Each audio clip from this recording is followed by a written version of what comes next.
কারীমের 42 নম্বর সূরা সূরাতুশ শূরা এর 30 নম্বর আয়াতের মধ্যে রব্বুল আলামিন জানায়া দিয়েছেন, ওয়ামা আসাবাকুম মিন মুসিবাতিন ফাবিমা কাসাবাত আইদিকুম ওয়া ইয়াফু আন কাসীর। আল্লাহু আকবার বলেন।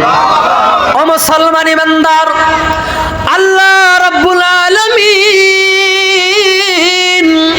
কোরআন হাকিমে বলেছেন, ও মুসলমান, দুনিয়ার মধ্যে আমি তোমাদের উপরে যে আযাব বলা মুসিবত যেগুলা দি, বিমা কাসাবাত আইদিন নাস, এগুলা হচ্ছে তোমাদের দু হাতের কামাই।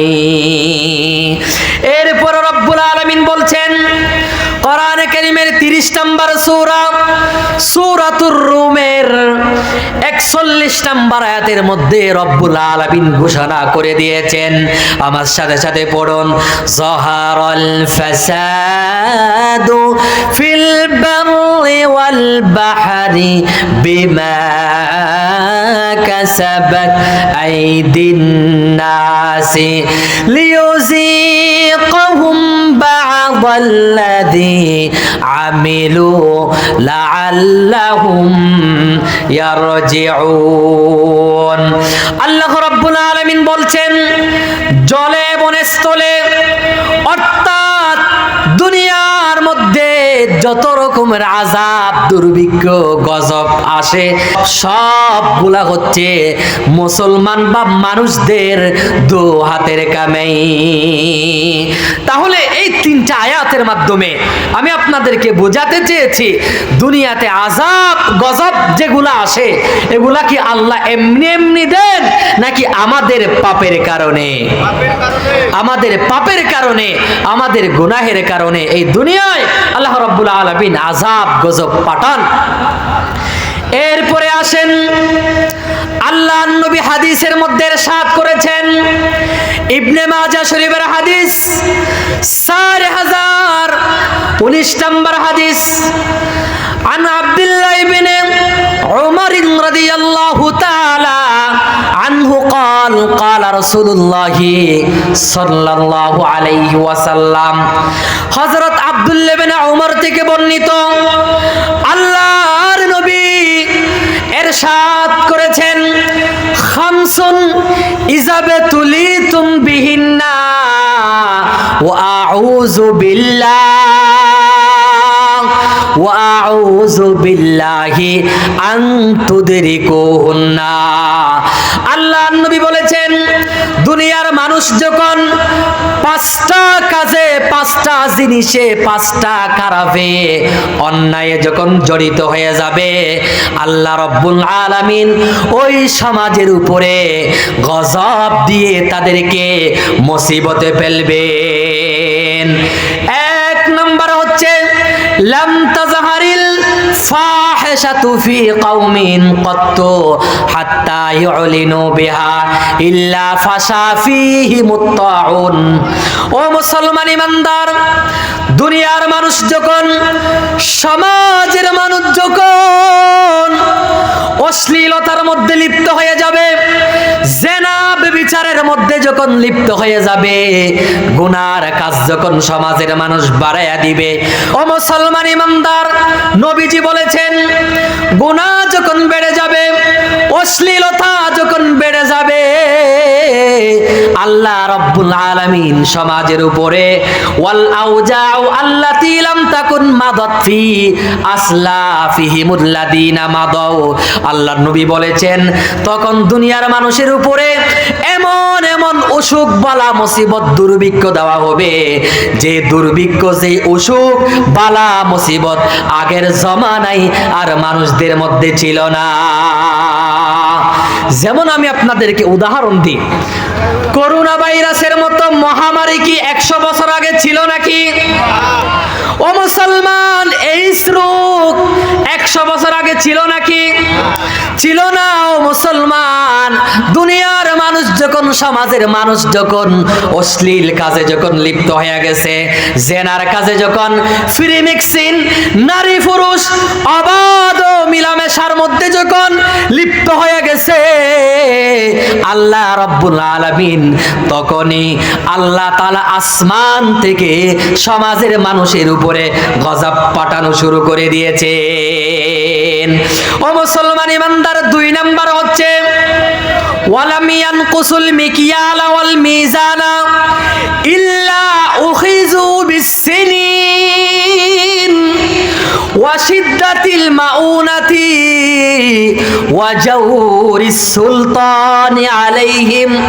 ও মুসলমান ইমানদার, 2 নাম্বার আল্লাহ নবীজি বলেছেন, দুনিয়ার মানুষ যখন সমাজের মধ্যে মাফজুব ব্যবসায়ীরা যখন ওজনে কম দেওয়া শুরু করবে, ওজনে যখন ধোঁকাবাজি করা শুরু করবে, আল্লাহ রাব্বুল আলামিন ওই সমাজের মধ্যে খাদ্য সংকট দিবেন, খাবারের অভাব হবে, মানুষের ক্ষেত কামার ফসল ফলাদি নষ্ট হয়ে যাবে এবং আল্লাহ তাআলা ওই সমাজের মানুষের উপরে জালেম শাসক উঠায়া দিয়া নিযুক্ত করে দিয়া তাদেরকে শাস্তি দিবেন। আচ্ছা আপনারা বলেন তো, আমাদের সমাজে আজকে অনেক ব্যবসায়ী ব্যবসার মধ্যে ধোঁকাবাজি করে এরকম আছে নাকি নাই? ও মুসলমান, হ্যাঁ সাতকানিয়া 193%। ও আচ্ছা আচ্ছা, চট্টগ্রামের সাতকানিয়ার মানুষ বেশি ব্যবসায়ী, প্রায় গণহারে তারা ব্যবসায়ী ধরতে গেলে। হ্যাঁ, তো এনারা নাকি 2 নাম্বারই করে আমার ভাই বললেন, হতেও পারে। আমাদের সমাজে দেখবেন দোকানে বা বাজারে যে প্যাকেটে 1 কেজি লেখা আছে, ওজন করে দেখবেন, সঠিকভাবে আপনি পরিমাপ করে দেখবেন এখানে 100 গ্রাম 50 গ্রাম কম থাকে, ঠিক কিনা বলেন? হ্যাঁ, 1 কেজির একটা আটার প্যাকেট, ময়দার প্যাকেট থাকে, এখানে আপনি ওজন করে দেখবেন লেখা আছে 1 কেজি, লেখা আছে 1 কেজি 1000 গ্রাম লেখা আছে, ওজন করে দেখেন 100 গ্রাম 150 গ্রাম আপনি কম পাবেন। আজকে সমাজের মানুষ যখন ব্যবসা বাণিজ্যে ধোঁকাবাজি করা শুরু করেছে, আল্লাহ আমাদের খাদ্য সংকট দিয়েছেন, আল্লাহ আমাদের উপরে জালেম শাসক 90 ফেরাউনদেরকে আমাদের শাসক বানায়া আমাদের উপরে গজব পাঠালেন, ঠিক কিনা বলেন? মুসলমান আসেন, এজন্য আযাব থেকে যদি বাঁচতে চায় তাহলে ওজনে ধোঁকাবাজি করা থেকে, কম দেওয়া থেকে হেফাজত থাকতে হবে। নবীজি বলেছেন ব্যবসা এটা অনেক ভালো জিনিস। আত-তাজিরুস সুদুকুল আমিন মান নাবিয়িন ওয়াস সিদ্দিকিন ওয়াস শুহাদাই ওয়াস সালিহিন। আল্লাহু আকবার বলেন। সত্যিকার ব্যবসায়ী যারা আছে তাদের হাসর হবে ওলিদের সাথে, তাদের হাসর হবে নবীদের সাথে, তাদের হাসর হবে শুহাদায়ে কেরামের সাথে, তাদের হাসর হবে নেককার আউলিয়া সালিহিনদের সাথে। সুবহানাল্লাহ বলেন। আল্লাহ তাআলা আমাদের সমাজের ব্যবসায়ীদেরকে সঠিকভাবে ওজন করে ব্যবসা করার তৌফিক দান করুক, বলেন আমিন। এরপরে আল্লাহর নবী বলেছেন 3 নাম্বার, ওয়ালাম ইয়ামনাউ যাকাতা আমওয়ালিহিম ইল্লা মুনিউল কাতারা মিনাস সামাই ওয়ালাউলাল বাহাইমু লাম ইউমতিরু। আল্লাহর নবী বলেছেন সমাজের মানুষ যখন 3 নম্বরে যাকাত দিবে না, নিজেদের সম্পদের যাকাত দিবে না। আজকে আমাদের সমাজে বাংলাদেশে, ও মুসলমান, বাংলাদেশের ধনীরা যদি সঠিকভাবে কোরআন হাদিসের গাইডলাইন অনুযায়ী যদি যাকাত আদায় করত, বাংলার জমিনে কখনো গরিব দরিদ্র আর থাকতো না, ঠিক কিনা বলেন? আজকে আমাদের সমাজ যদি ইসলামী বিধান নিয়ে, ইসলামী আইন নিয়ে যদি চলতো, যাকাত ভিত্তিক যদি অর্থ ব্যবস্থা থাকতো, সুদ ভিত্তিক অর্থ ব্যবস্থা যদি ধূলিসাৎ হতো, আমার সমাজে শান্তি প্রতিষ্ঠা হতে বেশি দিন সময় লাগতো না, ঠিক কিনা বলেন? আল্লাহ আমাদের সমাজকে ইসলামী রাষ্ট্র হিসাবে যাকাত ভিত্তিক রাষ্ট্র হওয়ার তৌফিক দান করে, বলেন আমিন। এরপরে আল্লাহর নবী বলেছেন 4 নম্বরে, ওয়ালাম ইয়ানকুদু আহদাল্লাহ ওয়া আহদা রাসূলিহি ইল্লা সাল্লাতাল্লাহু আলাইহিম আদুওয়ান মিন গায়রিহিম। 4 নম্বরে আল্লাহর নবী বলছেন, সমাজের মানুষ যখন আল্লাহর আইন মানবে না, আল্লাহর ইবাদত করবে না, রাসূলের আনুগত্য করবে না, রাসূলের সাথে ওয়াদা ভঙ্গ করবে, আল্লাহর সঙ্গে ওয়াদা ভঙ্গ করবে, আল্লাহ রাব্বুল আলামিন তাদের উপরে বিজাতীয় দুশমন, বাইরের দুশমন, এদেরকে তাদের উপরে নিযুক্ত করে দিয়া তাদের উপরে ক্ষমতা চালানোর ব্যবস্থা করবেন।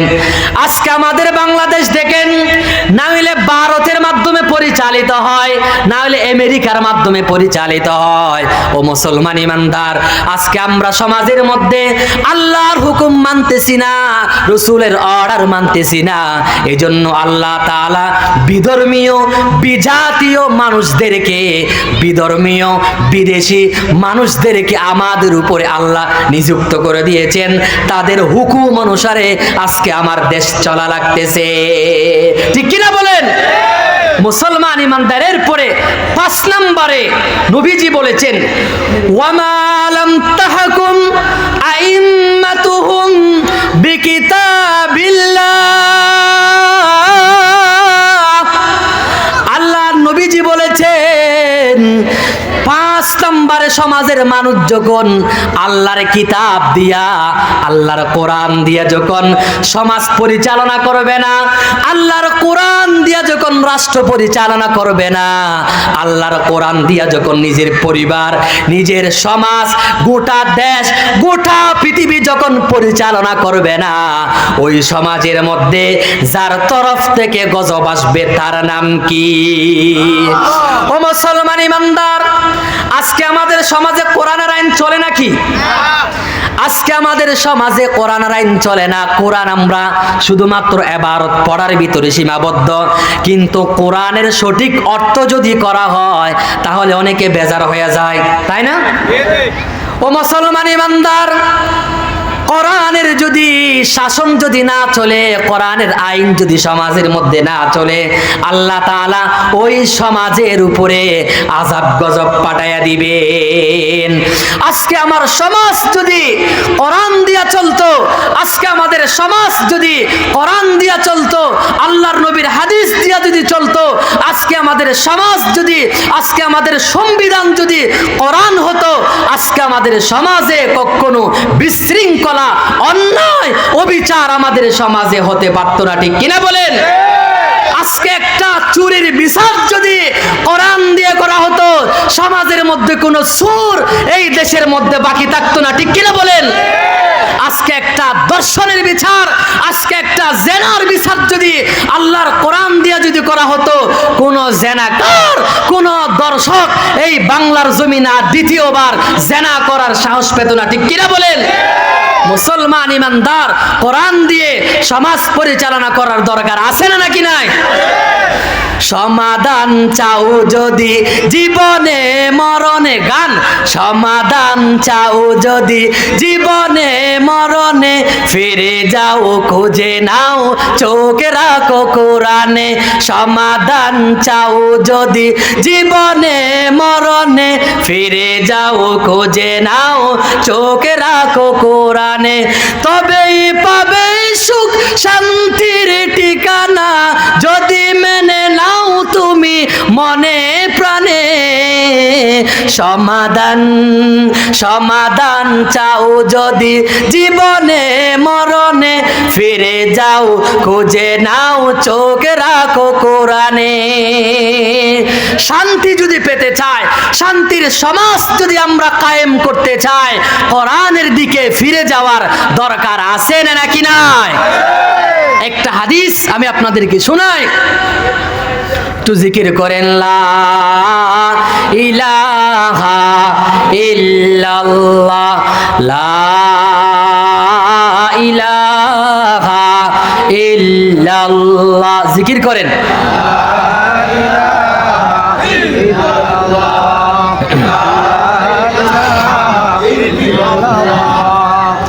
जिंदगी में बंदगी तो करना है, जिंदगी में तो करना है, जिंदगी बे बंदगी शर्मिंदा है, जिंदगी बे बंदगी शर्मिंदा है। जिकिर करें ला इलाहा, এত ছোট আওয়াজ, ইল্লাল্লাহ লা ইলাহা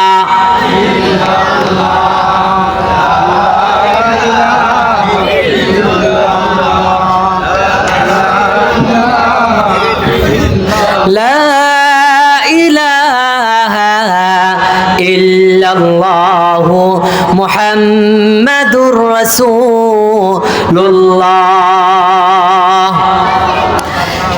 আমি একটা আপনাদেরকে হাদিস শোনাই, মুসলিম শরীফের হাদিস 1688 নম্বর হাদিস, 1688 নম্বর হাদিস। এক সময় বনু মাখজুমিয়া গোত্রের, আল্লাহর নবীর জামানায় বনু মাখজুমিয়া গোত্রের এক সম্ভ্রান্ত মহিলা চুরি করার পরে ধরা খেয়েছে। চুরি করার পরে কি খেয়েছে?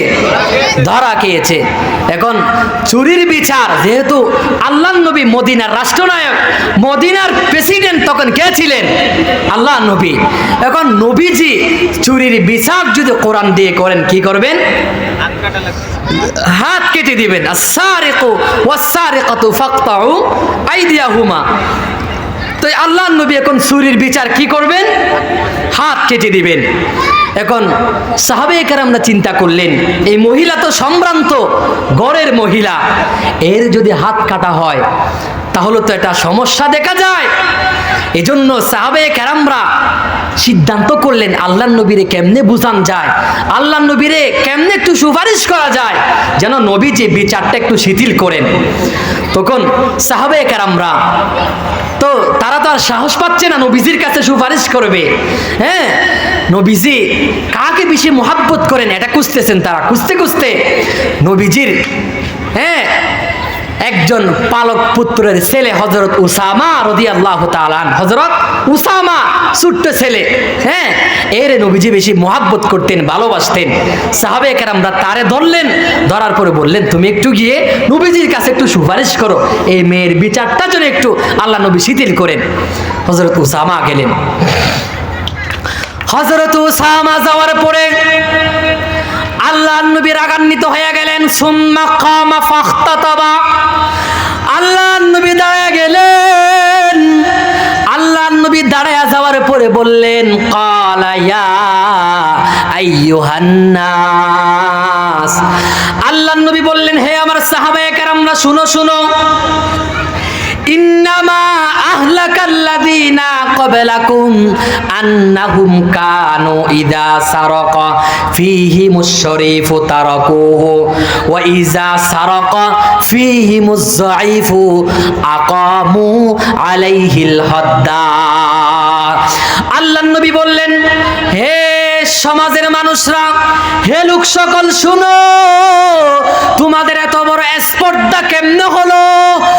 আমি আল্লাহর কোরআন দিয়া বিচার করব, সেখানে তোমরা আমাকে সুপারিশ করার কেমনে তোমরা দুঃসাহস দেখালা?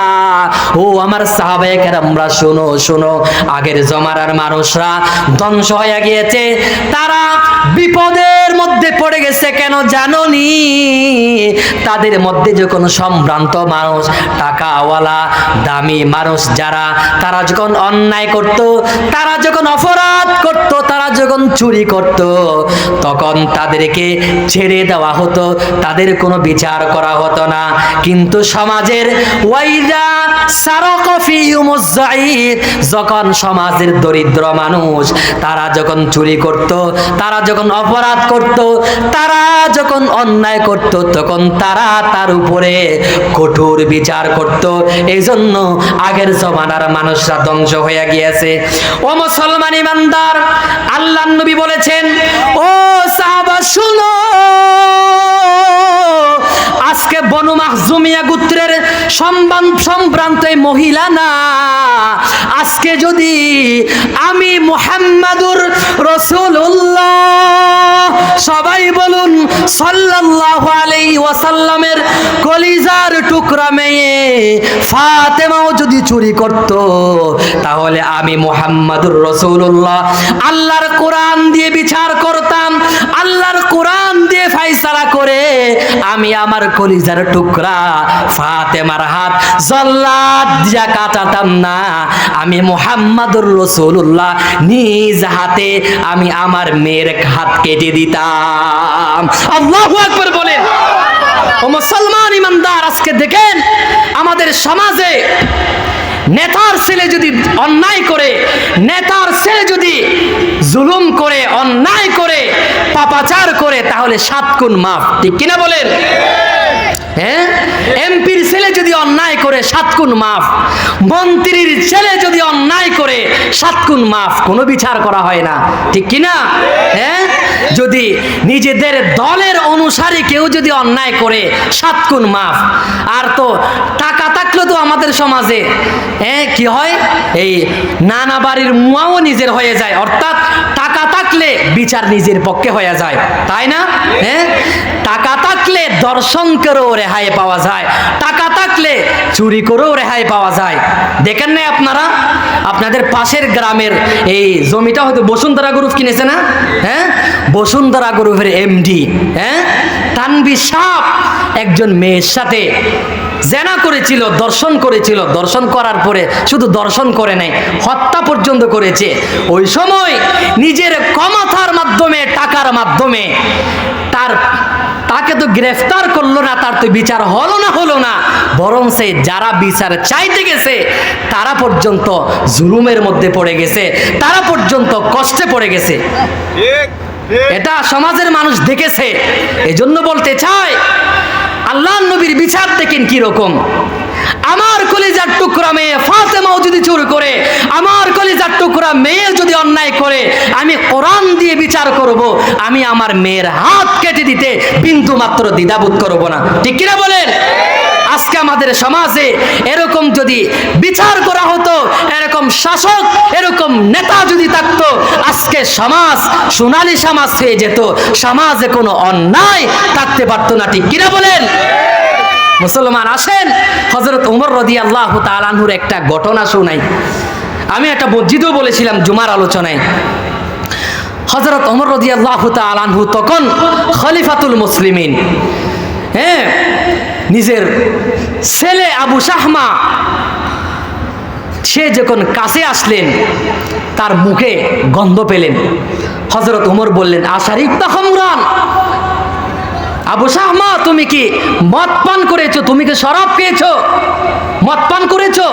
তখন বললেন, লা শরীবতু নবীজান, আমি নবীজ পান করেছি। নবীজ বলা হয় আরবের লোকেরা এই যে কিছু দুধের মধ্যে কুরমা বা খেজুর যদি রাত্রিবেলা ছেড়ে দেন, হ্যাঁ, রাত্রিবেলা ছেড়ে দিয়ে এগুলা যদি আপনি সকালে খান, তখন দুধ আর সাদা থাকে না, খেজুরের রঙে রঙ্গিত হয়ে যায়। এগুলা খেতে খুব মজা, এগুলার আরবের লোকেরা খায়, আরবের লোক তারা এগুলা নবীজ এগুলা খায়।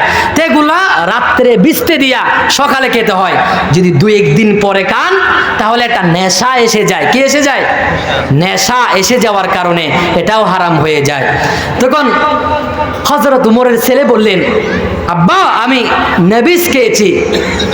হযরত উমর বললেন, তোমার মুখ খুলো। মুখ খোলার পরে হযরত উমর দেখলেন তার মুখ দিয়া গন্ধ বেরোচ্ছে। হযরত উমর আর দেরি করলেন না, নিজের ছেলে আবু শাহমার কলার দইরা, জামা এভাবে ধইরা মসজিদে নববীতে নিয়ে গেলেন। ইন দ্য মিন টাইম ওই সময় জোহরের নামাজের ওয়াক্ত ছিল। হযরত উমর নিজের ছেলেকে মসজিদে নববীর ফিলারের সাথে বাইন্ধা মসজিদে ঢুকে গেলেন। মসজিদে ঢুকে ইমামতির মুসল্লায় দাঁড়ায় গেলেন। সুবহানাল্লাহ বলেন। দাঁড়ায় যাওয়ার পরে নামাজ শেষ হলো। নামাজ শেষ হওয়ার পরে বললেন, হ্যাঁ, নামাজের পরে একটা বিচার আছে, নামাজের পরে একটা হদ আছে, আপনারা সবাই বসিয়েন। তখন সবাই নামাজ, বাকি নামাজ শেষ কইরা বাইরে যখন আসলেন, দেখলেন খলিফাতুল মুসলিমিন, হ্যাঁ, অর্ধজাহানের বাদশাহ হযরত উমরের, অর্ধজাহান, অর্ধ পৃথিবী শাসন করেছিলেন হযরত উমর, অর্ধজাহানের বাদশাহ, অর্ধজাহানের খলিফা উমরের ছেলে মসজিদে নববীর ফিলারে বাঁধা আছে। হয়তো আজকে উমর কে কেউ কেউ বলতেছে, মানুষ সবাই কানাঘুষা শুরু করে দিয়েছে। অনেকে বলতেছে উমর হয়তো এত খড়া বিচার করবে না, হয়তো এদিক সেদিক টুকটাকে এদিক সেদিক করে দিয়া মোটামুটি শেষ করে দিবে। আর কেউ বলতেছে না না, উমর খরা মেজাজের মানুষ, হে বিচার অবশ্যই করবে কঠোরভাবে। তো অনেকে বলতেছে না, বিচার করলেও হয়তো কি অর্ধেক বিচার কইরা কয়েকটা দুর্রা মাইরা হয়তো শেষ করে দিবে। কিন্তু অনেকে বলতেছে না, উমর ছেড়ে দেওয়ার মানুষ না। এরপরে হযরত উমর রাদিয়াল্লাহু তাআলা আনহু মসজিদ থেকে বের হলেন। বের হওয়ার পরে খাদেমকে বললেন, জাল্লাদকে বললেন, বাইতুল মালে যাও, বাইতুল মাল গিয়ে ভালো ভালো লাঠি, ভালো ভালো ব্যাট নিয়ে আসো, লাঠি নিয়ে আসো মজবুত মজবুত। লাঠি আনার পরে বললেন, তোমার শরীরে যতটুকু জোর আছে ওই জোর লাগায়া 80 দুররা 80 বেত আবু শাহমার উপরে লাগায়া দাও। কোন জল্লাদ লাঠি আনার পরে, দুররা আনার পরে এখন মারা শুরু করলেন। 1 2 3 মারার পরে হযরত উমর রাগান্বিত হয়ে গেলেন, রাগ হয়ে গেলেন, দাঁড়িয়ে গেছে হযরত উমর। বললেন, এই জল্লাদ, তুই কি চাকরি বাঁচানোর জন্য কি কাজ করতেছিস? এগুলা কেমনে মার দিলি? আস্তে আস্তে মার। অথচ কিতাবের মধ্যে লিখছে জল্লাদ নাকি আস্তে মারে নাই, নিজের শরীরে যতটুকু জোর ছিল ওই জোর কাটাইয়া কিন্তু মারছে তিনি।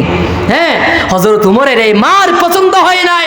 হযরত উমর বললেন, ও জল্লাদ, তুই মারছিস তিনটা মিলে হবে আমার অনুযায়ী, আমার বিচার অনুযায়ী তিনটা মানে কয়টা? একটা। হযরত উমর বেত হাতে নিলেন, বেত হাতে নেওয়ার পরে শুরু করলেন এক একটা মার, একবার মারে একটা মার দেয়। ও মুসলমান, কিতাবের ভিতরে আসছে শিরশির করে হযরত উমরের ছেলে আবু শাহমার শরীর থেকে রক্ত বের হইয়া মসজিদে নববীর ফ্লোর রঞ্জিত হয়ে যাচ্ছে। ও আল্লাহু আকবার। হযরত উমরের বিবি চলে আসছেন। হযরত উমরের বিবি বললেন, ওমর, আমার ছেলেরে ছেড়ে দাও, আমার ছেলে আর অন্যায় করবে না, আমি তোমার পায়ে পড়ে গি। হযরত উমর বললেন, না, আজকে 80 দুররা মারার আগ পর্যন্ত আবু শাহমাকে আমার হাত থেকে কেউ ফিরাতে পারবে না। নিজের সন্তান আবু শাহমা বলতেছেন, বাবা, আমি আর খাবো না, আমি আর নবীজও খাবো না, শরাব আর আমি খাবো না, আব্বা আমার ছেড়ে দেন, আমি আর সইতে পারতেছি না। হযরত উমর বলেন, না, কোনো মাপ নাই, আমি নেতার ছেলে, আমি প্রেসিডেন্টের ছেলে বলে আজকে আমি বিচার হালকা করব না, বিচার কোরআন দিয়া করব। এভাবে এক একটা মারতে মারতে মারতে মারতে আল্লাহু আকবার, মারতে মারতে যখন 40 বেত যখন মারা হয়েছে, হযরত উমরের ছেলে বেহুশ হয়ে মাটিতে পড়ে গেছে। মসজিদে নববীর ফ্লোরে চলে এই যে ঢলে পড়লো।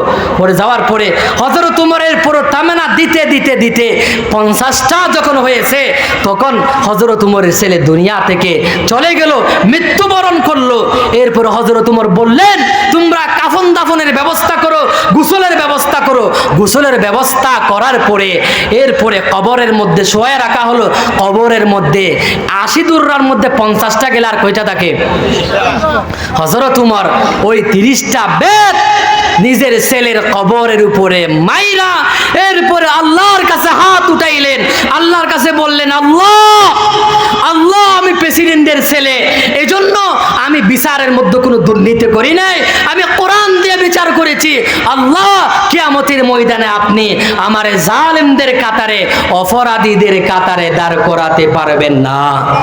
মুসলমান দেখেন, আজকে যদি বাংলার জমিনে হযরতে উমরের মতো একজন শাসক থাকতো, একজন নেতা যদি থাকতো, সমাজের মধ্যে কি কোনো অন্যায় হতো? আজকে আমাদের সমাজে নেতার ছেলে হলে 7 খুন মাফ, বলি নাই? আপনারা কথা বলতেছেন না।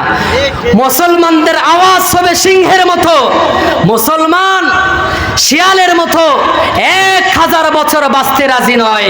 মুসলমান সিংহের জাতি, সিংহের মতো গর্জন দিয়ে 1 ঘন্টা বীরের মতো বাঁচবে, ঠিক কিনা বলেন?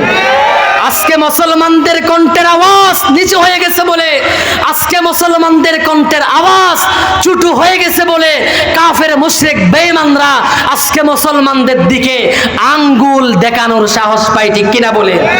আজকে মুসলমানদের কণ্ঠের আওয়াজ যদি হযরতে ওমরের মতো হতো, আজকে মুসলমানদের কণ্ঠের আওয়াজ যদি হযরতে আলীর মতো হতো, আজকে আজকে মুসলমানদের কণ্ঠের আওয়াজ যদি খালিদ বিন ওয়ালিদের মতো হতো, আজকে মুসলমানদের কণ্ঠের আওয়াজ যদি এই যে মুহাম্মদ বিন সালমানের মতো হতো, আজকে মুসলমানদের কণ্ঠের আওয়াজ যদি তারিক বিন জিয়াদের মতো হতো, তাহলে কোনো কাফের, কোনো বেঈমান মুসলমানদের দিকে লাল চক্ষু দিয়া তাকানোর সাহস পেত না। ঠিক কিনা বলেন? লিল্লাহি তাকবীর, লিল্লাহি তাকবীর। আল কোরআনের আলো, আল হাদিসের আলো। আপনারা স্লোগান বলে গেলেন, মসজিদে কি বলেছিলাম? আল কোরআনের আলো হৃদয়ে হৃদয়ে জালো, বলি নাই মসজিদে? কোরআনের আলো আগে নিজের অন্তরে হৃদয়ে জ্বালানো লাগবে। আমার হৃদয়ে যখন কোরআনের আলোয় আলোকিত হয়ে যাবে, তখন ওই আলোকিত হৃদয় দিয়া আমার পরিবার আলোকিত হবে, আমার সমাজ আলোকিত হবে, আমার দেশ আলোকিত হবে, গোটা পৃথিবী আলোকিত হয়ে যাবে। ঠিক কিনা বলেন? এজন্য আল কোরআনের আলো হৃদয়ে হৃদয়ে জ্বালো। ঠিক কিনা বলেন? বলেন আল কোরআনের আলো, আল হাদিসের আলো, আল হাদিসের আলো হৃদয়ে হৃদয়ে জালো। ঠিক আছে, ওটাও বলতে পারেন, তবে এটাও বলার দরকার আছে না নাকি নাই? হ্যাঁ, তাহলে আসেন হযরত ওমর কিভাবে বিচার করলেন, আল্লাহর নবী কি বললেন। বিচার এটা ইসলামের আইন। আল্লাহর কোরআন দিয়ে আজকে আমাদের সমাজে বিচার কি হয়? বিচার হয় না। আল্লাহর কোরআন দিয়ে বিচার না হওয়ার কারণে আজকে আমাদের সমাজে আযাব, বলা, মুসিবত, গজব আসতেছে। ঠিক কিনা বলেন?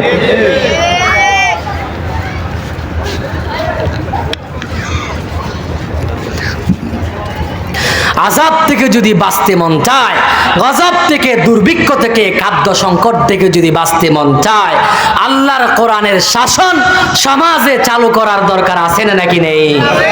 এরপরে আসুন, আমি আপনাদেরকে বলছিলাম সমাজের মানুষ যখন এই 5টা কাজে জড়িয়ে যাবে, তখন আল্লাহ রাব্বুল আলামিন তাদের উপরে আযাব গজব পাঠাবেন। আল্লাহ তাআলা আমাদেরকে হেফাজত করুক, বলেন আমিন। এরপরে আরেকটা হাদিস আমি আপনাদেরকে শোনাই, তিরমিজি শরীফের 2210 নম্বর হাদিস। আল্লাহর নবী ইরশাদ করেছেন, ও মুসলমান, হাদিসটা হযরত আলী রাদিয়াল্লাহু তাআলা আনহু থেকে বর্ণিত।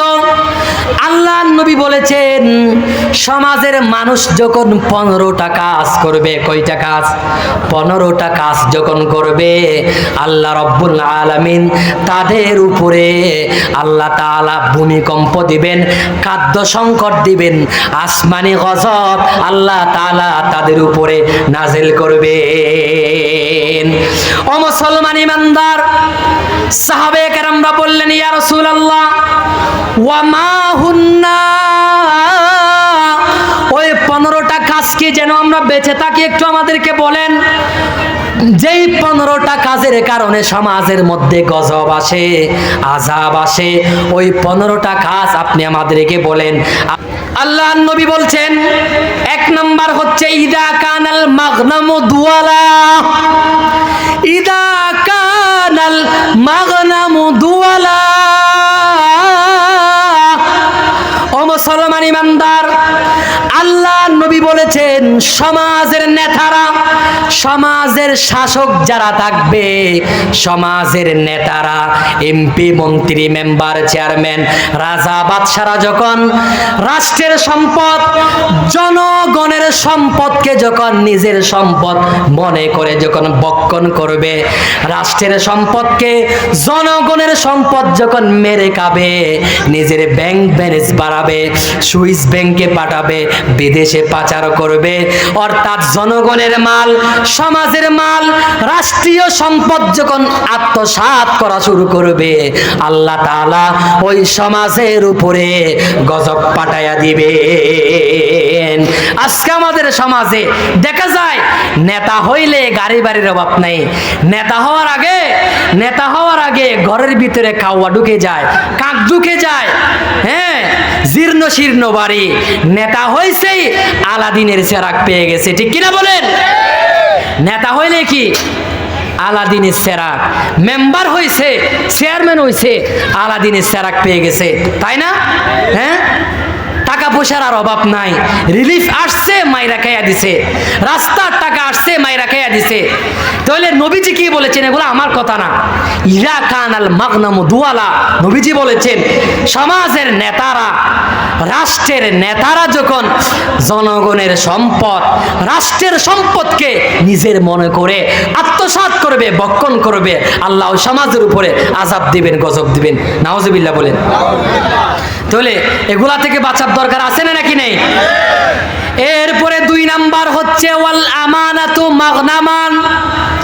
2 নাম্বার হচ্ছে সমাজের মানুষ যখন আমানতের খিয়ানত করবে, আল্লাহ তাআলা ওই সমাজের উপরে গজব আসমান থেকে আল্লাহ পাঠাইয়া দিবেন।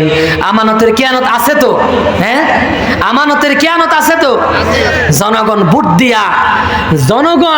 ভোট দিয়া নির্বাচিত কইরা ক্ষমতার চেয়ারে বসাইছে, হ্যাঁ, আমানত রক্ষা করার জন্য, মানুষের রিলিফ চুরি করে খাওয়ার জন্য না, মানুষের আমানত, দরিদ্রদের আমানত, গরিবদের আমানত যথাযথভাবে পৌঁছে দেওয়ার জন্য।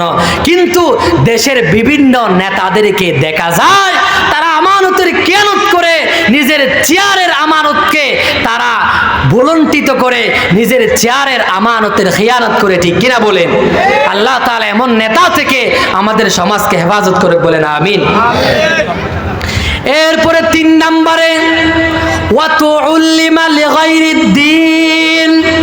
ও মুসলমান, সমাজের মধ্যে যখন দিন বিবর্তিত, ইসলাম বিকৃত শিক্ষা ব্যবস্থা যখন সমাজের মধ্যে চালু হয়ে যাবে, ওই সমাজের উপরে যার তরফ থেকে গজব আসবে তিনি কে? ও মুসলমান ইমানদার, আজকে দেখেন শিক্ষা ব্যবস্থার কি অবস্থা। ও মুসলমান, আজকে বাংলাদেশের শিক্ষা ব্যবস্থা নষ্ট করে দেওয়া হয়েছে। বাংলাদেশের শিক্ষা ব্যবস্থার মধ্যে আজকে যৌনতা ঢুকাইয়া দেওয়া হয়েছে, অশ্লীলতা ঢুকাইয়া দেওয়া হয়েছে, ফ্রি মিক্সিং ঢুকাইয়া দেওয়া হয়েছে। আমাদের সন্তানদেরকে পড়ানো হচ্ছে মানুষ নাকি বানরের জাত ছিল। মানুষ কি ছিল? মানুষ কি ছিল? আমরা বলতে চাই আমরা বানরের জাত না, যারা বলে তারাই বানরের জাত, ঠিক কিনা বলে? আমরা বানরের জাত না। মুসলমান আশরাফুল মাখলুকাত, আল্লাহ আমাদেরকে বানিয়েছেন লাকাদ খালাকনাল ইনসানা ফি আহসানি তাকওয়িম। আল্লাহ বলছেন সবচেয়ে সুন্দর করে, আদর করে, মোহাব্বত করে যাদেরকে বানাইছি তারা হচ্ছে কে? মানুষ। এজন্য মানুষদেরকে বানরের থেকে আসছে, মানুষের পূর্বপুরুষ বানর ছিল। এই শিক্ষা কি কখনো ইসলাম সমর্থন করে? কখনো সমর্থন করে না। আজকে বাংলাদেশের শিক্ষা ব্যবস্থায় মুসলমান দিন বিবর্তিত, ইসলাম বিকৃত শিক্ষা ব্যবস্থা আজকে ঢুকাইয়া দেওয়া হয়েছে। 6-7 বই আপনি খুলে দেখবেন, মুসলমান শাসক যারা রাষ্ট্র পরিচালনা করেছে তাদেরকে বইয়ের মধ্যে, ইতিহাসের মধ্যে ভিলেন বানানো হয়েছে, ঠিক কিনা বলেন? তাদেরকে ভিলেন বানায়া আজকে আমাদের কোমলমতি সন্তানদেরকে নাস্তিক বানাবার পাইতারা চলছে, ঠিক কিনা বলেন? ও মুসলমান, আমরা দেশের মানুষ আওয়ামী লীগ করলো, যারা আওয়ামী লীগ করে তারাও চাই না তাদের সন্তান নাস্তিক হোক, যারা বিএনপি করে তারাও চাই না তাদের সন্তান নাস্তিক হোক, যারা জাতীয় পার্টি করে তারাও চায় না তাদের সন্তান নাস্তিক হোক। সুতরাং সাবধান করে দিতে চাই সরকারকে, সর্বোচ্চ মহলকে আমরা সাবধান করে দিতে চাই। ওলি আউলিয়ার এই দেশে, ইসলামের এই দেশে, আলেম ওলামার এই দেশে, মসজিদ মাদ্রাসার এই দেশে ইসলাম বিকৃত শিক্ষা ব্যবস্থা চলতে দেওয়া হবে না, ঠিক কিনা বলেন? ও মুসলমান, এই যে ইসলাম বিকৃত যে শিক্ষা ব্যবস্থা আছে এগুলারে ডাস্টবিনে নিক্ষেপ করে ও মুসলমান ইসলামিক আইন বিশেষজ্ঞদের শিক্ষা কমিশনে দিয়ে সংস্কারের কাজ করাইতে হবে, ঠিক কিনা বলেন? আমরা চাই না নাস্তিক বেঈমানরা পায়তারা করে আমাদের সন্তানদেরকে নাস্তিক বানাবার পায়তারা করলে বাংলার মুসলমান, তৌহিদি মুসলমান কখনো এটা মেনে নিবে না, ঠিক কিনা বলেন? মুসলমান, আমরা পরিষ্কারভাবে জানিয়ে দিতে চাই, এই যে অন্তর্বর্তীকালীন সরকার ইনারা যখন শিক্ষা সংস্কার করতেছে, তখন ইসলাম বই সংস্কারের জন্য দায়িত্ব দেওয়া হয়েছে একজন আহলে কোরআন আবু সাইদ খান। উলামায়ে কেরামরা প্রতিবাদ জানিয়েছিল। আমি আগে আপনাদেরকে বুঝাই, আবু সাইদ খান ইসলাম শিক্ষা বই এটা সংস্কারের দায়িত্ব দেওয়া হয়েছিল। আবু সাইদ খান যে হাদিস অস্বীকার করে, সে বলে কি জানেন, হাদিস মানার দরকার নেই। নাউজুবিল্লাহ বলেন। এমন একজন মানুষকে যদি শিক্ষা ব্যবস্থা সংস্কারের দায়িত্ব দেওয়া হয়, ইসলাম শিক্ষা, অন্য বই যেগুলো আছে এগুলো তো নাস্তিকরাই সংস্কার, ইসলাম শিক্ষা বই সংস্কারের দায়িত্ব দেওয়া হয়েছে আবু সাইদ খান, আহলে কোরআন দাবিদার, হাদিস অস্বীকারী একজন ব্যক্তিরে। দুঃখের কথা, গোটা দেশের উলামায়ে কেরামরা ওই সময় তাওহীদে মুসলমান প্রতিবাদ জানিয়েছিল। দেখা যাবে পরিষ্কারভাবে আমরা ঘোষণা দিতে চাই, আগামী জানুয়ারিতে যখন আগামী শিক্ষা ব্যবস্থায় যখন আমাদের ছেলে মেয়েদেরকে বই হাতে দেওয়া হবে, তখন যদি ইসলাম বিকৃত কোনো শিক্ষা ব্যবস্থা যদি সেখানে ঢুকানোর পায়তারা করা হয়, সেখানেও যদি পাওয়া যায়, বাংলার মুসলমান আবারও আন্দোলনে নামতে বাধ্য হবে, ঠিক কিনা বলেন? আমরা ইসলাম বিকৃত শিক্ষা ব্যবস্থা কখনো সহ্য করব না, ঠিক কিনা বলেন? আমরা চাই তারা সংস্কার করে যেই শিক্ষা ব্যবস্থা, যেই শিক্ষা বাস্তবায়ন করলে দেশের লাভ হবে, মুসলমানদের লাভ হবে, জাতির লাভ হবে, এই শিক্ষা ব্যবস্থা সমাজে চালু করতে হবে। আজকে আমাদের সমাজে শেখানো হচ্ছে, বইয়ের মধ্যে দেওয়া হচ্ছে, বাবা তার সন্তানকে খারাপ কাজ থেকে বিরত করার জন্য বারণ করবে, এটাও যেন করতে না পারে এরকম শিক্ষা আমাদের ছেলে মেয়েদেরকে দেওয়া হচ্ছে। নাউজুবিল্লাহ বলেন। আমার ছেলে অন্যায় করবে, আমি বাধা দিতে পারবো না, তাকে হয়? হ্যাঁ, আমার ছেলে অন্যায় করবে, আমি শাসন করব, আমি বাধা দিব। কিন্তু এমন শিক্ষা ব্যবস্থা আজকে বাংলার জমিনে মানুষ কোমলমতি শিক্ষার্থীদেরকে দেওয়া হচ্ছে, যেটার মাধ্যমে শিক্ষার্থীরা এখন বাবা মার কথা শোনে না। আগের জমানার ফুলাফাইন দেখতেন নি? হ্যাঁ, বাবারে দেখলে পাঁচ হাত দিয়া দূরে দিয়া চলে যেত, সুন্দর করে সালাম দিত, মুরব্বী দেখলে সালাম দিত। বর্তমান জমানার অনেক ফুলাফাইন বেড়ে উঠতেছে, হ্যাঁ, সমাজের মুরব্বীদেরকে তো সম্মান দিবে দূরের কথা, মা বাবার সাথে খারাপ আচরণ করে। আছে না নাই? এই জন্য এই শিক্ষা ব্যবস্থা দুলিশাত করে ইসলামিক শিক্ষা ব্যবস্থা সমাজে দেশের দশের ফায়দা হয়, লাভবান হয়, এরকম শিক্ষা ব্যবস্থা চালু করতে হবে, ঠিক কিনা বলেন? আমরা এটা সরকারের কাছে দাবি জানাই। এরপরে আসেন, আমি আপনাদেরকে বলতেছিলাম আল্লাহর নবী 15 জিনিস যে সমাজে চলে আসবে, ওই সমাজের মধ্যে গজব আসবে। হ্যাঁ, 3 নম্বরে ইসলাম বিকৃত, দিন বিকৃত শিক্ষা ব্যবস্থা যদি সমাজের মধ্যে চালু থাকে, তাহলে ওই সমাজের মধ্যে গজব দিনই জীবেন তিনি কে? আসুন এরপরে মুসলমান, এরপরে আল্লাহ নবীজি বলেছেন, আরো আছে নবীজি হাদিসের মধ্যে বলেছেন ওয়াজ যাকাতু মাগরামান। এরপরে নবীজি বললেন, সমাজের মানুষ যখন যাকাত দেওয়াকে জরিমানা দেওয়া মনে করবে, এখন আসে না নাকি নাই? সমাজের মানুষ যাকাত দেওয়াকে এটার জরিমানা মনে করে, তখনও কি আসবে? গজব আসবে। বাবার সাথে খারাপ আচরণ করবে, নিজের বন্ধুর সাথে ভালো আচরণ করবে। বন্ধুর সাথে ভালো আচরণ, বাবার সাথে খারাপ আচরণ, তখনও কিন্তু কি আল্লাহ গজব দিবেন। হ্যাঁ, বউর কথা ধরবে, মায়ের কথা ধরবে না, তখনও কিন্তু আল্লাহর গজব আসবে। এরপরে ওয়ার তাফাতিল আসওয়াতু ফিল মাসাজিদি, যখন সমাজের মধ্যে মসজিদে ওয়ার তাফাতিল আসওয়াতু ফিল মাসাজিদি, সমাজের মধ্যে মসজিদের মধ্যে যখন ইমাম খতিবের আওয়াজের চাইতে যখন আম মানুষের আওয়াজ যখন বেড়ে যাবে, আম মানুষের সুরগুল যখন সমাজের মধ্যে বেশি হয়ে যাবে, তখন আল্লাহ রাব্বুল আলামিন ওই সমাজের উপরে আযাব গজব দিবেন।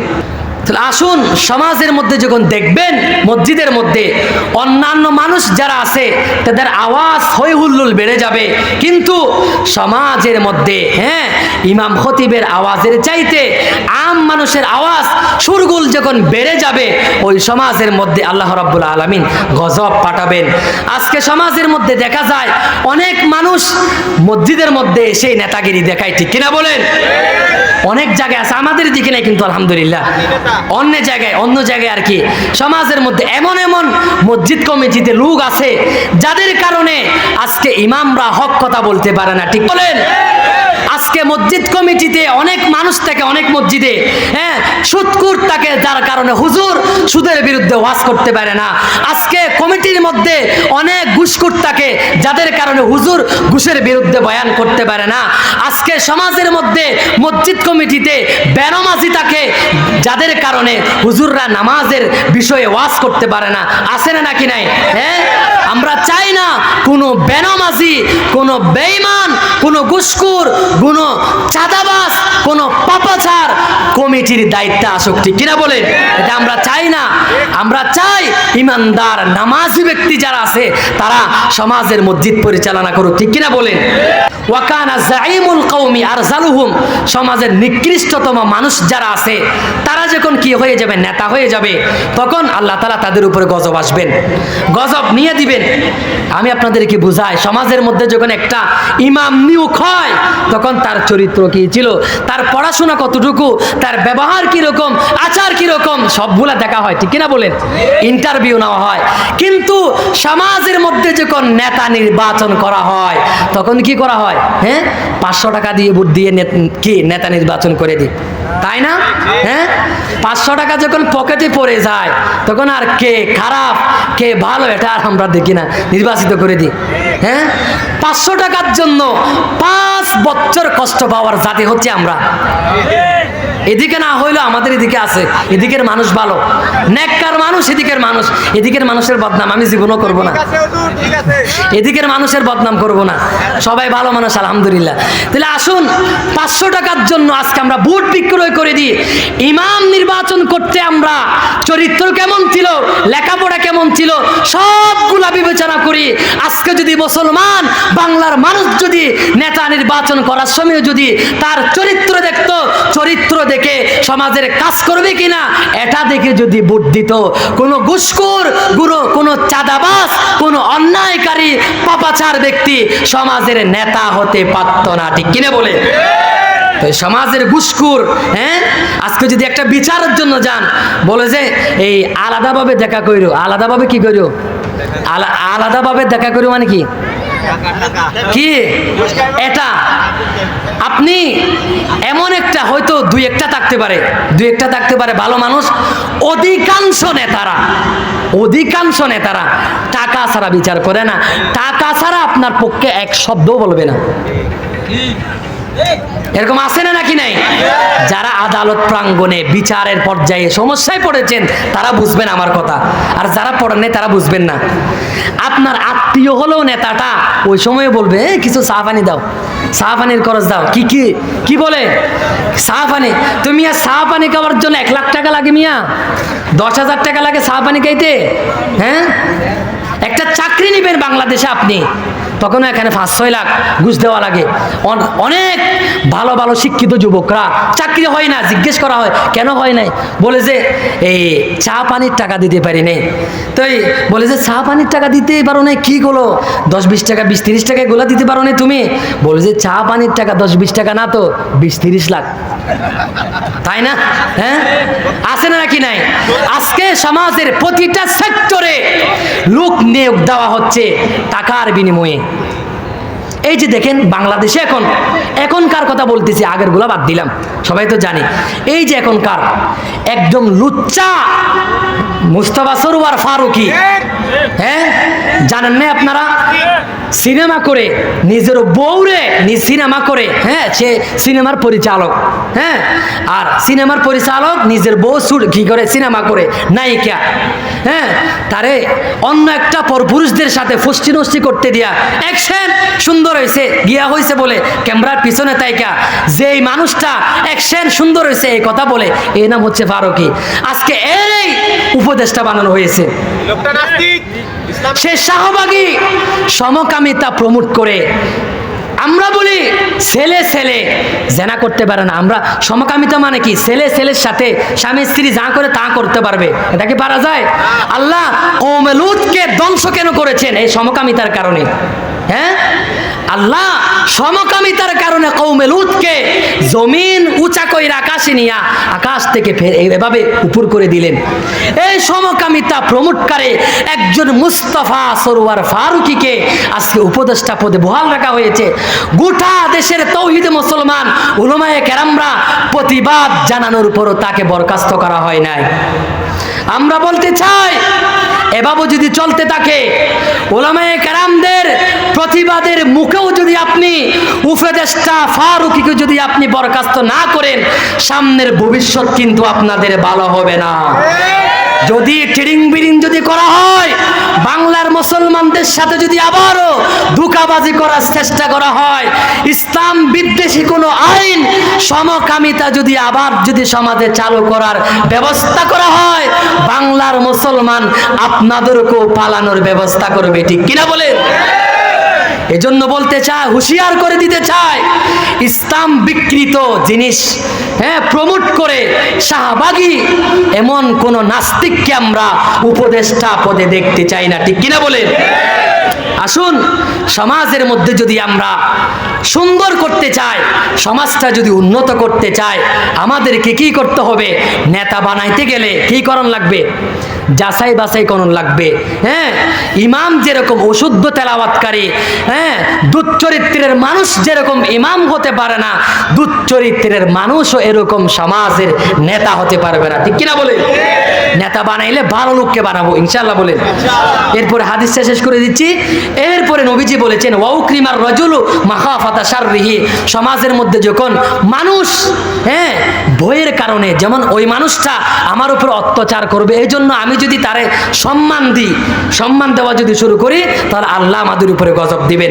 হ্যাঁ, মানুষদেরকে ভয় করে হক কথা যদি আপনি ছেড়ে দেন, তাহলে আল্লাহ আপনার উপরে গজব পাঠাবেন। ঠিক কিনা বলেন? এই জন্য হক কথা যে যত বড় জালেম হোক, তার সামনে হক কথা বুক উঁচিয়ে বলতে হবে। ঠিক কিনা বলেন? এরপরে আসুন, ওয়াশরিবাতিল খুমুরু, সমাজের মধ্যে যখন শরাব মদ পান যখন ব্যাপক হয়ে যাবে, তখন আল্লাহ ওই সমাজের উপরে আযাব গজব পাঠাবেন। এরপরে ওয়ালু বিসাল হারিরু, রেশমের কাপড় পরিধান করাকে যখন মানুষ জায়েজ মনে করবে, তখন আল্লাহ সমাজের মধ্যে আযাব দিবেন।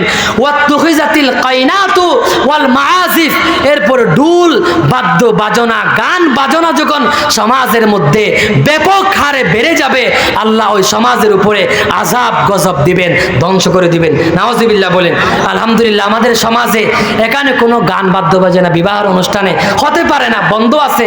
সামনে কোনো ব্যক্তি, কোনো যুবক ভাই ইনশাআল্লাহ চালু করবেন না তো? ইনশাআল্লাহ যারা যুবক ভাই যারা এখনো বিয়ে করেন না, তারা হাত তুলেন তো। যারা এখনো বিয়ে করেন নাই, এই এলাকারও এবং অন্য এলাকার হোক, আপনারা বিয়ের সময় আজকে ওয়াদা করেন, আমাদের বিবাহের সময় গান বাদ্য বাজনা এনে আমাদের বিবাহটাকে নাফাক বানাবো না ইনশাআল্লাহ বলেন। ইনশাআল্লাহ, আল্লাহ তৌফিক দান করুক বলেন আমিন। এরপরে একদম শেষ হচ্ছে, যখন সমাজের মানুষরা পূর্ববর্তী মানুষদেরকে যখন লানত করা শুরু করবে, এরপরে পূর্ববর্তী মানুষ যারা ছিল বাপ দাদাদেরকে যখন লানত করা শুরু করবে, তখন আল্লাহ তাআলা ওই সমাজের উপরে আযাব দিবেন, গজব দিয়া আল্লাহ ধ্বংস করে দিবেন। তাহলে এগুলা হচ্ছে আযাব আসার কারণ। আযাব থেকে বাঁচার 8টা কারণ আছে। কয়টা কারণ? 8টা কারণ। একটা কারণ বলবো যে আজকে, বাকিগুলো মসজিদে বলবো ইনশাআল্লাহ। 1 নাম্বার নাম্বার, আমাদেরকে যে পাপগুলা করলাম এগুলার থেকে তাওবা করে আমাদেরকে আল্লাহর কাছে ফিরে যেতে হবে। নবীজি বলেছেন, মান লাজিমাল ইস্তিগফার জাআলাল্লাহু লাহু মিন কুল্লি দিকিন মাখরাজা। যারা আল্লাহর কাছে মাপ চাইবে, ক্ষমা চাইবে, গুনার কাছ থেকে সবগুলা ছেড়ে দিয়া আল্লাহর কাছে যখন ফিরে যাবে, তখন আল্লাহ তাআলা তাদেরকে সব আফত বালা মুসিবত থেকে আল্লাহ তাদেরকে বাঁচায়া দিবেন এবং তাদেরকে আল্লাহ তাআলা সব পেরেশানি আল্লাহ দূর করে দিবেন। এরপরে আল্লাহ তাআলা বিনা হিসাব তারে রিজিক দিবেন। আজকে আমি পারলাম না, সময় শেষ হয়ে গেছে, এই জন্য নিলে সুন্দর সুন্দর কয়েকটা ঘটনা আমি নির্বাচন করেছিলাম। দুর্ভিক্ষ কেন আসে? দুর্ভিক্ষ থেকে বাঁচার জন্য হযরত ইউসুফ আলাইহিস সালাম যে এই যে রাষ্ট্রক্ষমতার মালিক হয়েছিলেন, মন্ত্রী হয়েছিলেন, খাদ্যমন্ত্রী, এই যে ঘটনাগুলা কেমনা আইলো এগুলা বলার নিয়ত ছিল। এরপর ইস্তেগফারের কারণে কিভাবে বরকত আসে এগুলা বলার দরকার ছিল, আমার নিয়ত ছিল, কিন্তু পারলাম না, সময় সংক্ষেপ। ইনশাআল্লাহ আমাদের মসজিদের জুমায় ইনশাআল্লাহ এই বিষয়গুলো আলোচনা করব। এরপরে জুলুম করার কারণে কোন কোন জাতিকে আল্লাহ তাআলা ধ্বংস করেছেন, 6টা জাতিকে আল্লাহ তাআলা পৃথিবীর মধ্যে জুলুমের কারণে ধ্বংস করেছেন, এগুলাও বলার নিয়ত ছিল, কিন্তু পারলাম না। ইনশাআল্লাহ জুমা মসজিদে হবে। আল্লাহ তাআলা আমাদের প্রত্যেককে যা বললাম সবগুলা আমাদেরকে আমল করার তৌফিক দান করুক, বলেন আমিন। রাগ করেছেন তো আপনারা সবাই আমার উপরে? রাগ করলেন তো? রাগ করিয়েন না।